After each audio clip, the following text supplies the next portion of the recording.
Hello everyone! Ayan guys, napaka-espesyal ang araw na to. Kaya naman, magluluto tayo ng masarap na kalderetang baka.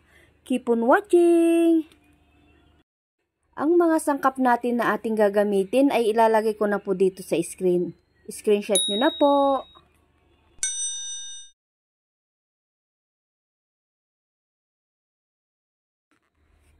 Naririto ang mga sangkap natin. Medyo marami-rami ito guys. Meron tayong baka. Ayan guys, pinakuluan ko na yan ng 30 minutes sa pressure cooker. Kaya malambot na po yan. Tapos, mayroon tayong kamote. Yes po, kamote po yung ating gagamitin imbis na patatas. Tapos, carrots, bell pepper. Siyempre, gagamit tayo ng cheese para malinamnam yung ating kaldereta. Bawang, sibuyas, liver spread. Ayan, liver spread amigo. Gagamit tayo niyan. Baka naman amigo. Tapos, tomato sauce tsaka tomato paste. Kailangan din natin ng paminta powder. So, ito lahat po guys yung ating gagamitin. Ayan guys, simulan na natin. So, una kong ginawa ay magpiprito muna tayo ng kamote at saka yung ating carrots. Naglagay na po ako ng mantika dahil mainit na yung ating kawali. Una ko pong ilalagay yung ating kamote. Instead na patatas yung ating ilalagay, kamote guys, try nyo, masarap yung ating kaldereta. Manamis-namis. Dahil mahal ngayon ang patatas, ayan ang i-substitute nyo guys, ngayon kamote. Ngayon naman guys, ipiprito rin natin yung ating carrots. Mas masarap ang ating kaldereta pag ganitong procedure yung ating pagluluto. Iprito muna natin yung mga, carrot tsaka kamote. Ayan, hanguin na natin. Dito sa ating cooking pan, nagpainit na ako. Naglagay ako ng kaunti lang na mantika. Tapos naglagay din po ako ng butter. Para mas malasa po yung ating kaldereta. Gagamit tayo ng butter. Kaunti lang po yan. Pagka natunaw na yung butter, ilalagay na natin yung sibuyas. Ayan, inuna ko nang ilagay yung sibuyas. Gisa-gisayin natin ito hanggang sa lumambot lang. Siya nga po pala yung ating baka kanina, hindi ko po nasabi. Pinalambot ko po siya sa sibuyas, pamintang buo, dahon ng laurel, tsaka konting asin, tsaka beef cube. So, ayan. Ayan, igigisa na natin yung baka natin. Tapos, maglalagay po ako yan ng pamintang durog o kaya paminta powder. Sana po bago matapos itong video na to, napasubscribe kita at nakapalo ka na rin sa aking FB page. Jim's Cooking po ang aking name ng FB page tsaka YouTube channel. Iisa lang din po yung name niya.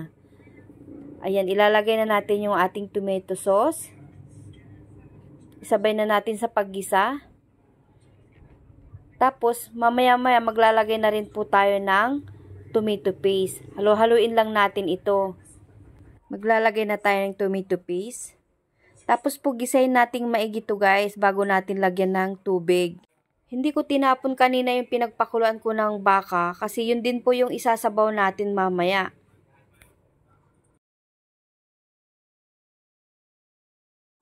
Ayan, pagkatapos lagyan ng sabaw ng pinagpakuluan, isisimmer ulit natin siya ng 15 to 30 minutes. Ayan, halu-haluin lang natin para matunaw maigi yung mga sauce na nilagay natin. Check natin ulit para may lagay na natin yung mga iba pang sangkap. Ayan, haluin.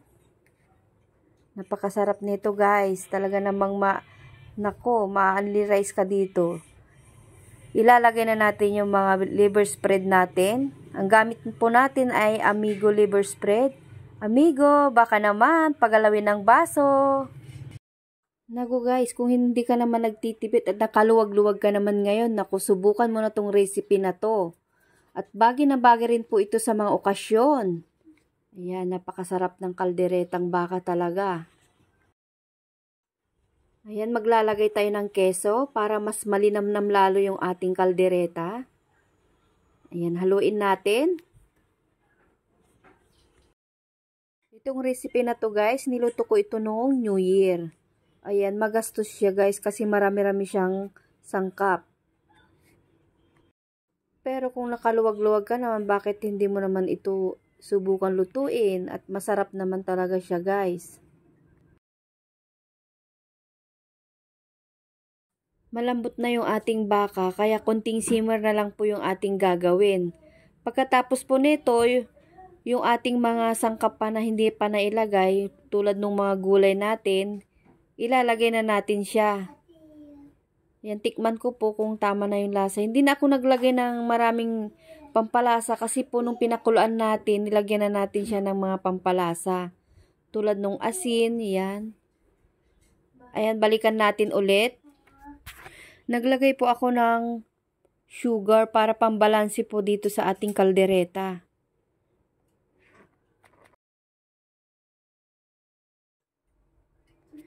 Ayan, haluin natin. Pagkatapos po, ilalagay ko na po yung mga gulay natin. Ilalagay ko na yung ating bell pepper. And then, yung ating mga pinirito nating gulay, yung kamote at saka carrots. Ayan, ilalagay natin. Sama-sama na sila dyan. Medyo marami-rami po yung nilagay kong kamote kasi masarap siyang papakin, guys. Kaya subukan nyo kamote rin po yung ilalagay nyo. Malasa na po yung inyong kaldereta.